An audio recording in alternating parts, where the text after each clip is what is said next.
تبارک و تعالیٰ ان کی فضل و برکات سے ہم سب کو مالا مال فرمائے، اور جو دین کی خدمت کر رہے ہیں اللہ تبارک و تعالیٰ اس کو اور ترقی عطا فرمائے۔ میں حضرت سے ملتمس ہوں گا، عرض کروں گا کہ حضرت اپنے مایناز خطاب سے ہم سامعین کے قلوب کو منور و مجلہ فرمائے۔ ہم حضرت کا استقبال نعرہ تکبیر اور نعرہ رسالت سے کرتے ہیں۔ نعرہ تکبیر، نعرہ رسالت، نعرہ حیدری، نعرہ غوثیہ، جشن عید میلاد النبی، فیض رضا انشاءاللہ عز و جل۔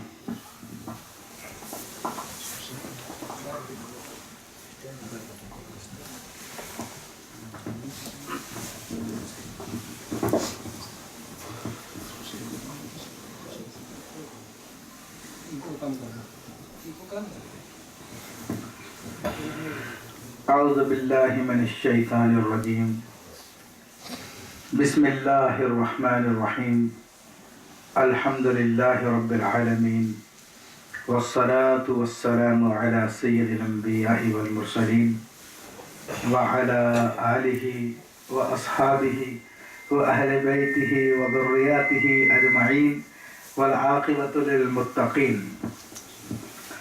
قال اللہ تبارک و تعالی فی کلامہ المجید والفرقان الحمید، بسم اللہ الرحمن الرحیم، الا بذکر اللہ تطمئن القلوب، صدق اللہ العظیم وصدق رسولہ النبی الکریم، ونحن علی ذلک لمن الشاہدین والشاکرین، والحمد للہ رب العالمین۔ الحمدللہ،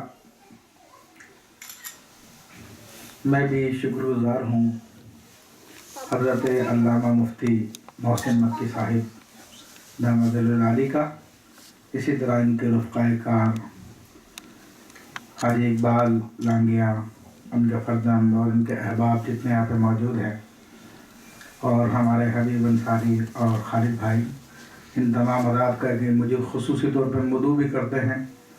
اللہ تبارک و تعالیٰ ان لوگوں کو جزائے خیر عطا فرمائے، اور الحمدللہ اس طرح سے دین کے بیان کا موقع ہمیں ملتا ہے اور آپ لوگوں کو سننے کا موقع ملتا ہے، اور اللہ تعالیٰ سے میں دعا ہوں کہ اللہ تبارک و تعالیٰ اس سلسلے کو جاری رکھے، اس میں مزید برکت عطا فرمائے، اور ان تمام حضرات کو جزائے خیر عطا فرمائے۔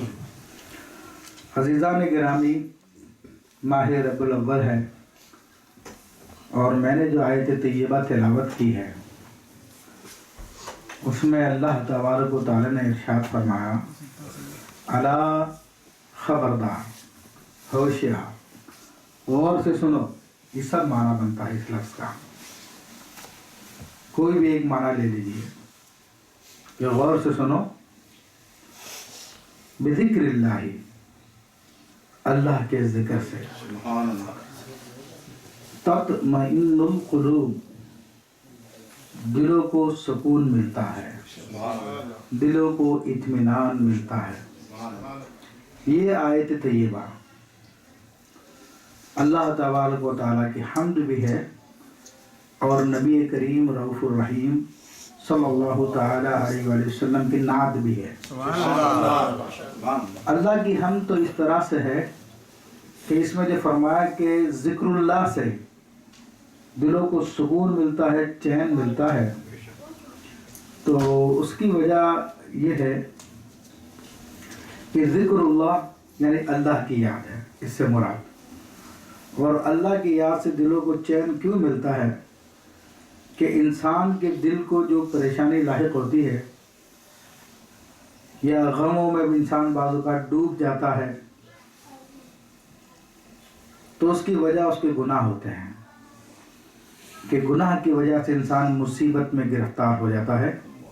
اللہ تبارک و تعالیٰ نے قرآن مجید فرقان حمید میں اس کا بیان فرمایا، وما اصابکم من مصیبت فبما کسبت ایدیکم، تمہیں جو کوئی بھی مصیبت آتی ہے، تکلیف آتی ہے، وہ تمہارے اپنے ہاتھوں کی کمائی ہوتی ہے، تمہارے گناہوں کا نتیجہ ہوتا ہے۔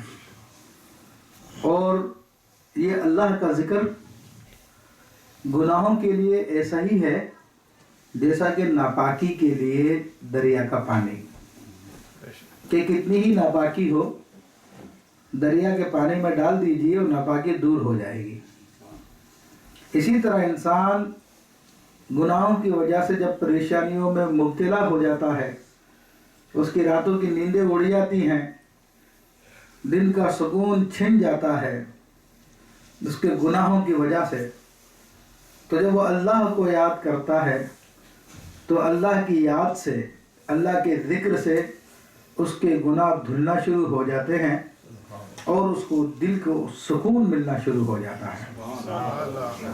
یہی وجہ ہے کہ اسلام نے ہمیں ہر موقع پر، ہر لمحے پر اللہ کے ذکر کی تعلیم دی ہے۔ بچہ پیدا ہو تو اس کے کان میں اذان کہو، مر جاؤ تو بھی پھر نماز پڑھو اس کی۔ آپ دن بھر میں جب صبح سو کر اٹھیں تو نماز پڑھو، رات کو آخری کام جو کرو وہ عشاء کی نماز پڑھ کر سو، دن بھر میں نمازیں پڑھو، کھانا کھاؤ تو فلاں دعا پڑھو وہ بھی اللہ کا ذکر، کھانا ختم ہو جائے تو پھر دعا پڑھو وہ بھی اللہ کا ذکر، استنجا خانے میں جاؤ تو دعا پڑھ کے جاؤ وہ بھی اللہ کا ذکر، جب باہر آؤ تو بھی دعا پڑھو وہ بھی اللہ کا ذکر، آئینہ دیکھو تو بھی اس میں وہاں پر دعا بتائی ہے وہ بھی اللہ کا ذکر، بال بناؤ تو اس میں بھی دعا بتائی گئی ہے، آنکھوں میں سرما لگاؤ تو اس کی بھی دعا بتائی گئی ہے، کوئی مسلمان نظر آئے اس کو سلام کرو وہ بھی اللہ کا ذکر، کوئی رخصت ہو رہا ہو تو پھر اس کو سلام کرو، خدا حافظ کہو وہ بھی اللہ کا ذکر۔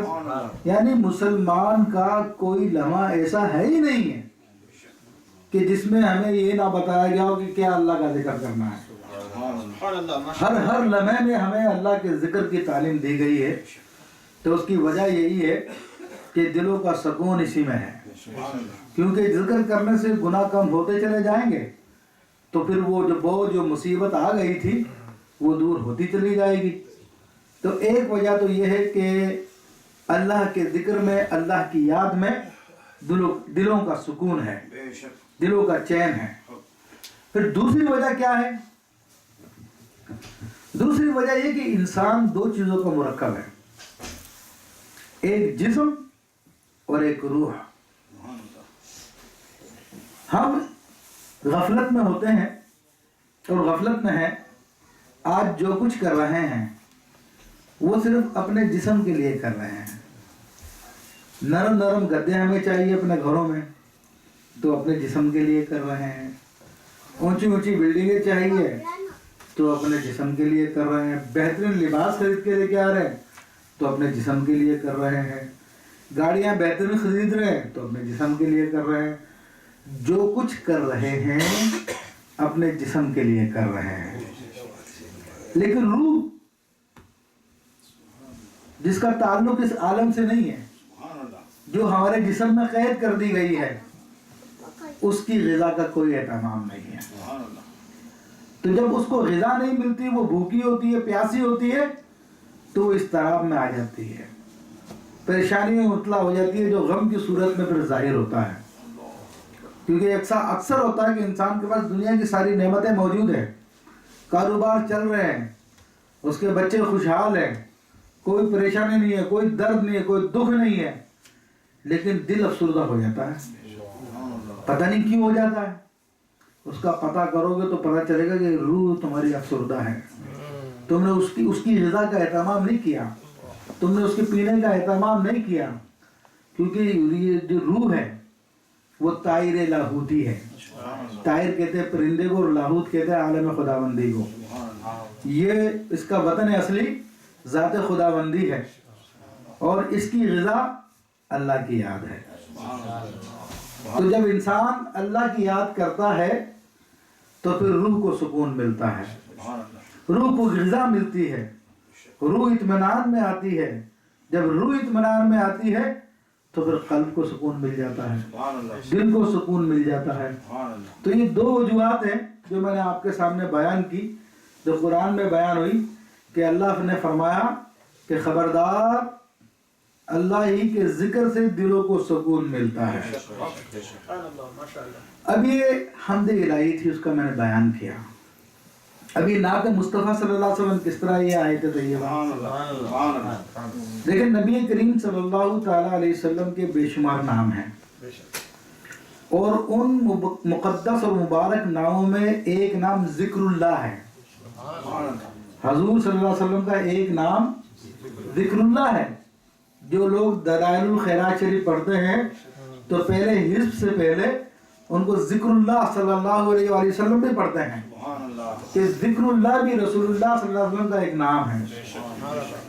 تو گویا اگر اس کو ذکر اللہ رسول اللہ صلی اللہ علیہ وسلم کا نام سمجھا جائے، جیسا کہ حقیقتاً ہے بھی آپ علیہ السلام کا نام، تو پھر ترجمہ یہ ہوگا خبردار دلوں کا سکون محمد صلی اللہ علیہ وسلم کے ساتھ ہے، نبی مکرم صلی اللہ علیہ وسلم کے ساتھ ہے، کیونکہ رسول اللہ صلی اللہ علیہ وسلم کا یہ نام ذکر اللہ ہے۔ اور حضور علیہ السلام کا نام ذکر اللہ کیوں پڑھا؟ ذکر اللہ اس لیے پڑھا کہ آپ علیہ السلام نے اللہ کا اتنا ذکر کیا ہے، اتنا ذکر کیا کہ خود ذکر اللہ ہو گئے، تو ان کو یاد کرنا اللہ تعالیٰ ہی کو یاد کرنا ہے۔ تو گویا کہ اللہ تبارک و تعالیٰ نے ہمیں حکم دیا، اے لوگوں تم اپنے دلوں کا سکون چاہتے ہو، اپنے دلوں کا اطمینان چاہتے ہو، تو محمد رسول اللہ صلی اللہ تعالیٰ علیہ وسلم کی یاد رکھو، ان کو کہیں نہ بھولو، ہر لمحے میں ان کو یاد رکھو۔ اور خود آقا صلی اللہ تعالیٰ علیہ وسلم نے ہمیں فرمایا، دیکھیں نماز کس کے لیے پڑھتے ہیں ہم؟ اللہ کے لیے پڑھتے ہیں، لیکن آقا علیہ السلام کیا ارشاد فرماتے ہیں؟ صلو کما رأیتمونی، تم اس طرح نماز پڑھو جس طرح مجھ کو نماز پڑھتے ہوئے دیکھتے ہو۔ ایک تو حدیث صحابہ کرام کے اعتبار سے تھی ہے کہ صحابہ کو حکم دیا کہ جس طرح میں نماز پڑھتا ہوں اس طرح تم بھی نماز پڑھو، اور ہمیں یہ حکم ہے کہ تم اس طرح نماز پڑھو گویا کہ تم مجھ کو دیکھ رہے ہو۔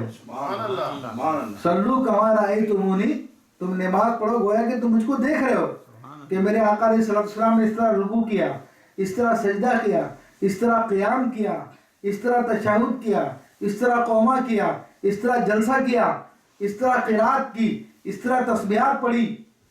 تو یہ پھر نبی علیہ السلام کی یاد بھی ہے۔ تو یہ ہمیں حکم دیا گیا کہ نبی علیہ السلام کو یاد رکھا جائے، ہر موقع پہ یاد رکھا جائے، ہر لمحے میں یاد رکھا جائے، کیونکہ اگر کوئی شخص نبی علیہ السلام کی اطاعت و پیروی کے بغیر کوئی عبادت کرے تو وہ عبادت قبول نہیں ہوتی ہے۔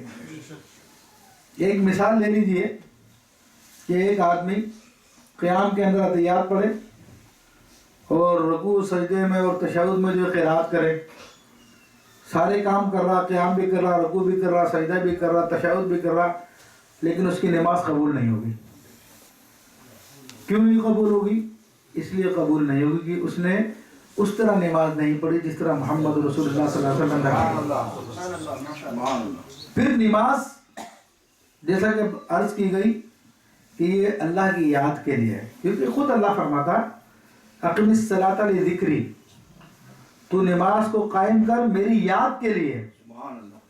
مگر یہ اللہ کی یاد کے لیے نماز قائم کی جا رہی ہے، مگر اس نماز میں ہم سے سلام پڑھوایا جا رہا، السلام علیکہ ایھا النبی، ہم سے درود پاک پڑھایا جا رہا ہے۔ تو پتہ چلا کہ اللہ کی یاد حضور کی یاد سے الگ نہیں ہے، کیونکہ اگر اللہ کی یاد کوئی الگ چیز ہوتی اور رسول اللہ صلی اللہ علیہ وسلم کی یاد کوئی الگ چیز ہوتی تو پھر دوران نماز نہ سلام کہلوایا جاتا نہ درود پڑھایا جاتا، پھر تو وہ اسماعیل دہلوی والی بات آ جاتی کہ ان کے خیال میں ڈوبنے سے بہتر ہے گدھے گھوڑے گائے کے خیال میں ڈوب جائے، معاذ اللہ ثم معاذ اللہ۔ تو پتہ چلا کہ اس کا عقیدہ مردود تھا، اس نے رسول اللہ صلی اللہ علیہ وسلم کی یاد کے بارے میں کہا کہ حضور کا خیال بھی آ جائے گا تو نماز ٹوٹ جائے گی۔ عجیب جاہل آدمی تھا، اس کو پتہ نہیں تھا کہ نماز میں السلام علیکہ ایھا النبی کہتے ہیں۔ اس جاہل کو یہ پتہ نہیں تھا کہ اللہم صلی علی محمد و آل محمد کے بغیر نماز مکمل نہیں ہوتی ہے۔ تو پتہ یہ چلا کہ رسول اللہ صلی اللہ علیہ وسلم کی یاد اللہ ہی کی یاد ہے اور اللہ کی یاد رسول اللہ صلی اللہ علیہ وسلم کی یاد ہے. تو جو فرمایا کہ الا بذکر اللہ، خبردار ہوشیار سن لو، کان کھول کے سن لو، سرکار دو عالم صلی اللہ علیہ وسلم کے ساتھ ہی دلوں کو سکون ملتا ہے. سبحان اللہ سبحان اللہ. اب دوسری وجہ اس کے سکون ملنے کی کیا ہے؟ اس کی دوسری وجہ یہ ہے کہ جب تک کوئی چیز اپنے اصل کے ساتھ نہیں ہوتی تب تک وہ بے قرار رہتی ہے، اور جب وہ اپنے اصل کے ساتھ مل جائے تو پھر اس کی بے قراری ختم ہو جاتی ہے. دیکھیں نہروں میں پانی، دریاؤں میں پانی چلتا رہتا ہے، کبھی ادھر نکل جاتا، کبھی ادھر نکل جاتا، کبھی ادھر نکل جاتا، بہتا رہتا ہے. لیکن جب سمندر میں پہنچ جائے تو پھر کہیں بہہ کر نہیں جاتا، اسی دائرے کے اندر محدود رہتا ہے جو سمندر کا دائرہ ہے. کیونکہ تمام پانیوں کے لیے، نہروں کے لیے، سب کے لیے، دریاؤں کے لیے سمندر اصل کی حیثیت رکھتا ہے. تو تمام پانیوں کو سکون اپنی اصل یعنی سمندر میں جا کے مل جاتا ہے. دریاؤں کا پانی وہاں پہ گرتا تو بہنا بند ہو جاتا ہے کیونکہ اپنے اصل میں آ گیا ہے. اور اس کائنات کی اصل کیا ہے؟ اس کائنات کی اصل بھی تو رسول اللہ صلی اللہ علیہ وسلم ہے. وہ جو نہ تھے تو کچھ نہ تھا، وہ جو نہ ہو تو کچھ نہ ہو، جان ہے وہ جہان کی، جان ہے تو جہان ہے. تو رسول اللہ صلی اللہ علیہ وسلم کے نور ہی سے تمام چیزوں کی تخلیق ہوئی ہے. تو اب ہم رسول اللہ صلی اللہ علیہ وسلم کو یاد کریں گے تو گویا کہ اپنے آپ کو اپنی اصل سے ملا لیں گے، اور جب اپنی اصل سے اپنے آپ کو ملا لیں گے تو پھر سکون میں آ جائیں گے. اس لیے جب صحابی رسول حضرت ابی بن کعب رضی اللہ تعالیٰ غالب نے عرض کی کہ یا رسول اللہ صلی اللہ علیہ وسلم میں آپ پر دن میں 1/4 ٹائم درود پاک پڑھتا ہوں، باقی 3/4 ٹائم میں اپنے دنیا کے کام کرتا ہوں. تو نبی علیہ الصلوۃ والسلام نے ارشاد فرمایا کہ اگر تم اس میں اضافہ کرو تو تمہارے لیے اور اچھا ہے. تو انہوں نے عرض کی کہ یا رسول اللہ صلی اللہ علیہ وسلم پھر میں دن کے 2 حصے درود پاک پڑھوں گا، باقی 2 حصے جو اپنے کام کاج. تو آپ نے فرمایا اچھا کرو گے لیکن اور زیادہ کر دو تو اور اچھا ہے. تو انہوں نے کہا یا رسول اللہ صلی اللہ علیہ وسلم پھر میں 3/4 تو آپ پہ درود پاک پڑھوں گا، 1/4 میں دیگر کام. مفہوم حدیث عرض کر رہا ہوں. تو اس پر نعرہ تکبیر، نعرہ رسالت، یا رسول اللہ، نعرہ رسالت، یا رسول اللہ، شہزادہ امیر اہل سنت، شہزادہ امیر اہل سنت. وعلیکم السلام. آئیے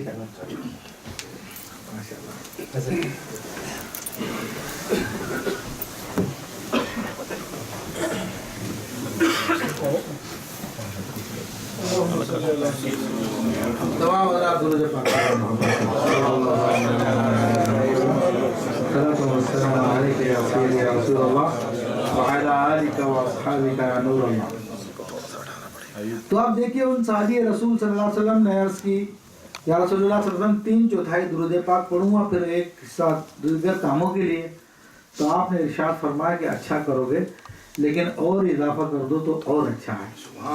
تو وہ عرض کرتے ہیں یا رسول اللہ صلی اللہ علیہ وسلم پھر تو سارا دن ہی میں آپ پہ درود پاک پڑھوں گا.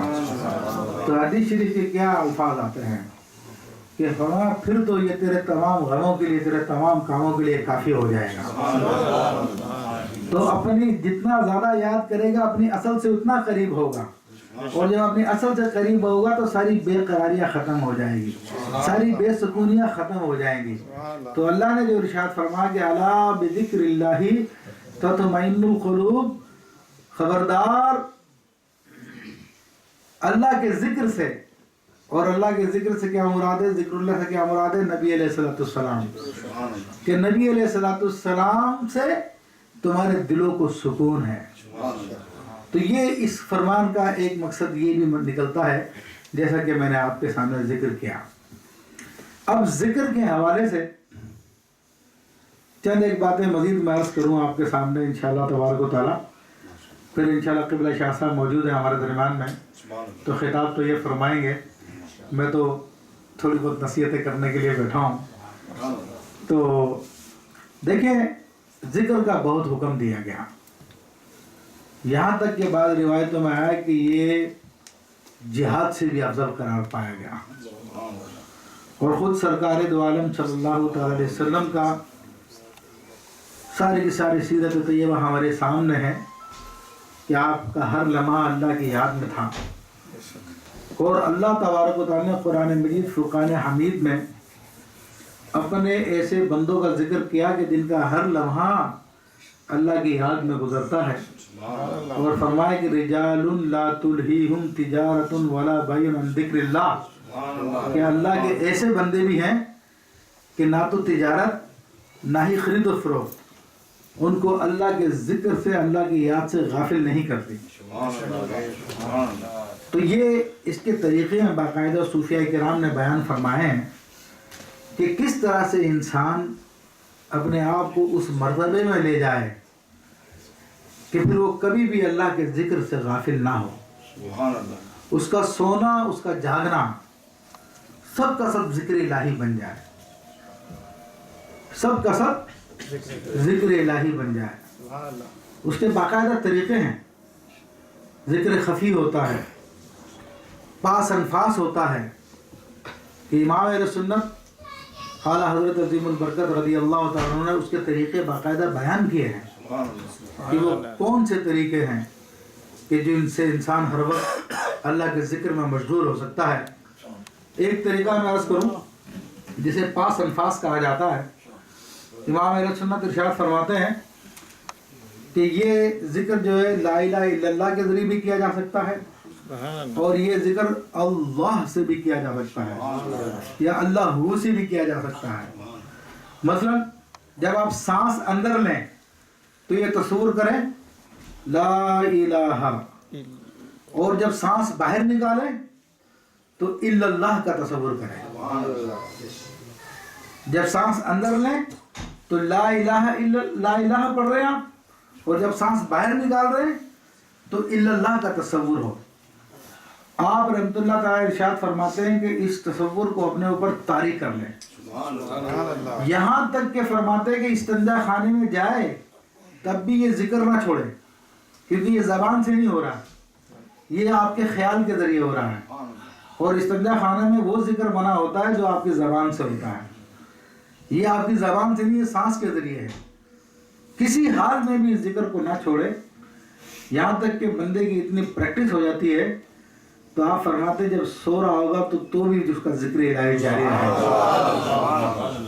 اللہ کا یوں کر سکتے ہیں کہ جب سانس اندر لیں اللہ، اور جب باہر نکالیں ہو، اندر لیں اللہ اور باہر نکالیں ہو، تو یہ مبتدی کے لیے فرماتے ہیں کہ لا الہ الا اللہ کا ذکر بہتر ہے۔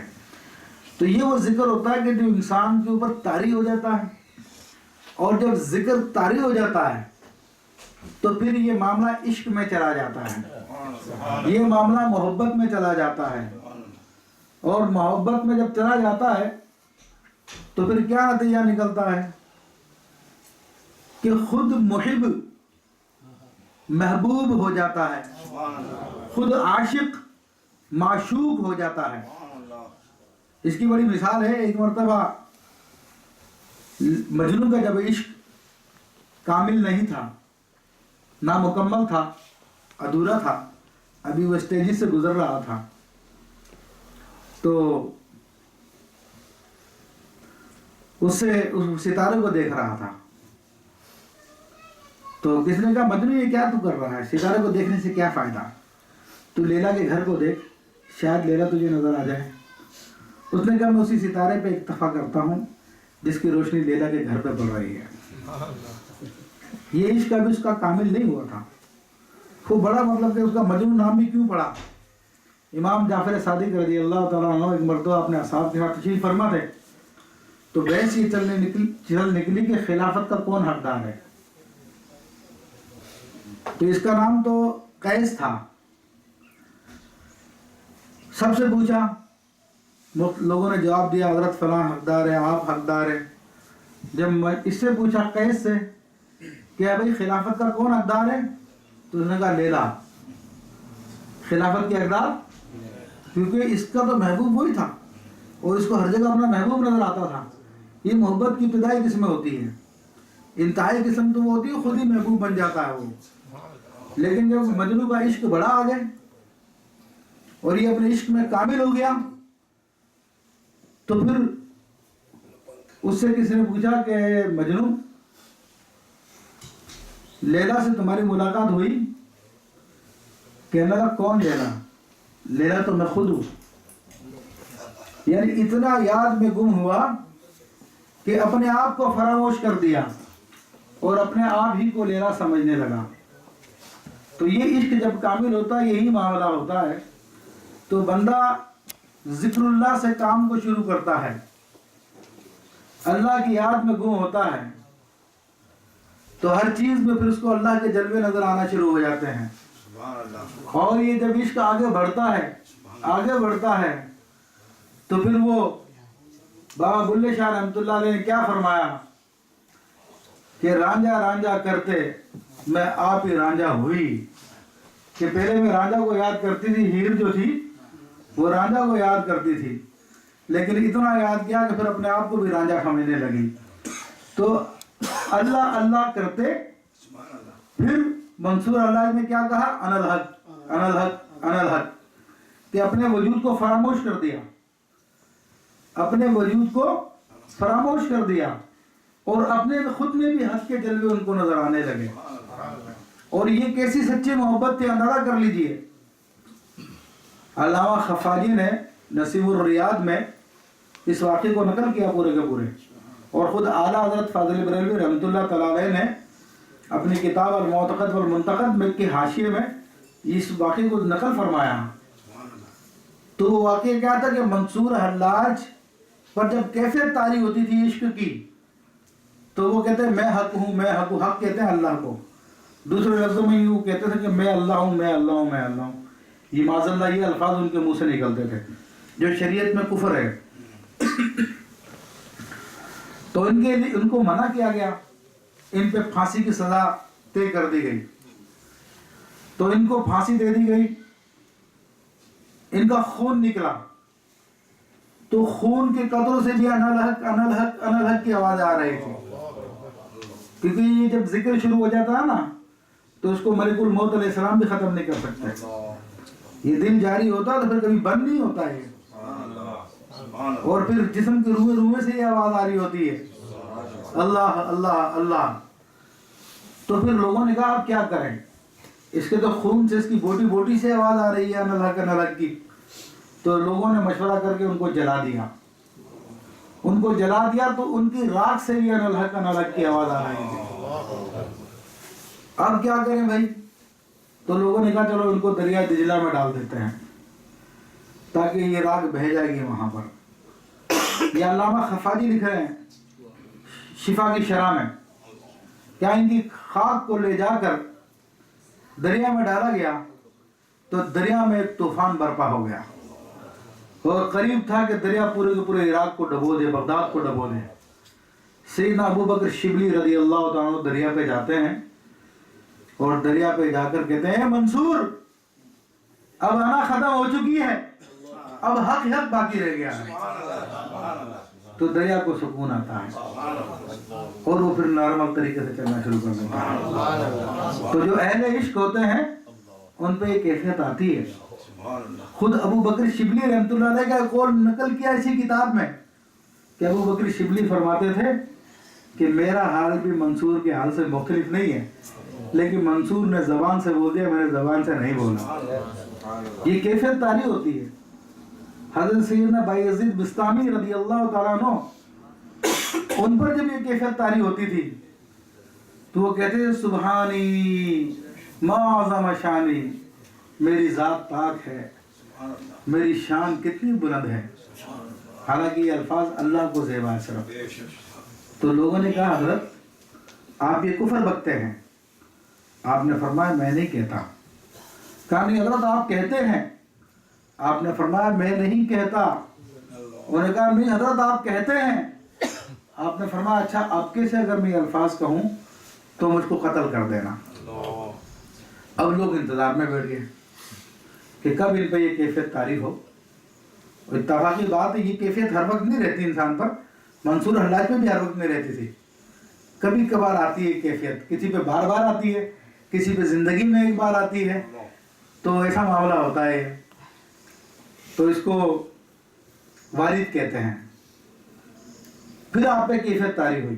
یہ امام اہل سنت عظیم البرکت اعلیٰ حضرت فاضل بریلوی رحمۃ اللہ فتاوی رضیہ میں یہ واقعہ لکھا ہے. فتاوی رضیہ میں موجود ہے یہ واقعہ بھائی عزت بستامی رحمۃ اللہ علیہ کا.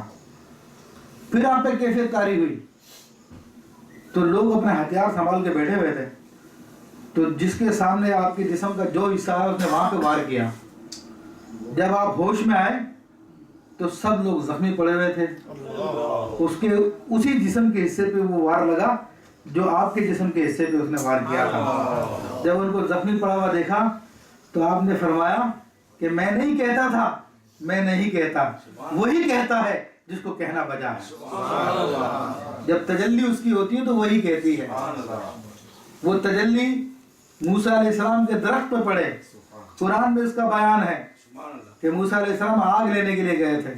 دور سے ان کو روشنی نظر آئی, دیکھا تو درخت پورا روشن ہے نور سے, دور دور تک میلوں تک وہ روشنی پھیلی ہوئی ہے.